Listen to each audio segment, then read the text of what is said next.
প্রেম করার জন্য কি সামনে থাকতেই হয়? না, থাকতে হয় না, বরং দূরত্বের প্রেম সুন্দর। খাস বাংলায় বলি, হ্যাঁ, হাজবেন্ড ওয়াইফের সম্পর্ক শুরুতে তো ভালো থাকে, পরে গিয়ে খারাপ কেন হয়? কারণ একটা পর্যায় পর্যন্ত 2-3 মাস 1 বছর পর্যন্ত হাজবেন্ড ওয়াইফ দুজনে মেনটেন করে।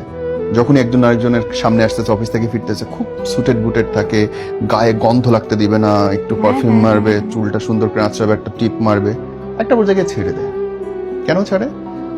অনেক হয়েছে, ভাল লাগে না আর। মানুষ অনেকদিন হয়ে গেল। মানুষ এটা নিয়ম মানুষের, এবং এই কারণে দেখবে ইসলামে তো একটা বিয়ের কথা বলা আছে যে কারণ পুরুষের ডিমান্ড অন্যরকম, ডিফারেন্ট, নারীর ডিমান্ড অন্যরকম, ডিফারেন্ট।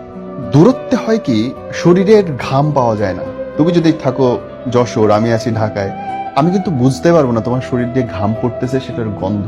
ওই দূরত্বের প্রেমে এই জিনিসগুলো দেখতে হয় না, যে আমার বউ অগোছালো, আমার জামাই অগোছালো, দাড়ি শেভ করে না 10 মাস হয়েছে, চুল কাটে না 20 মাস হয়েছে, দরকার নাকের উপরে নোংরা পড়ে আছে, কিচ্ছু দেখা লাগে না।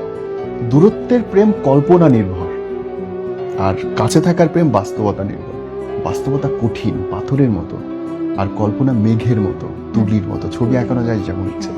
তো দূরে থাকলে প্রেম আরো সুন্দর। এই জন্য দেখবা প্রবাসীরা বউদেরকে অনেক বেশি ভালোবাসে, হ্যাঁ, তাই নাকি? খুব ভালোবাসে প্রবাসীরা বউদের, এবং বউরাও প্রবাসী জামাইদেরকে হেভি কলিজা দিয়ে ভালোবাসে। অধিকাংশ 99% কথা বলছি। তো দূরত্বের প্রেম সুন্দর। আমার মনে হয় যে আসল প্রেম দূরে থাকাতেই, কাছে থাকাতে হয় সংসার।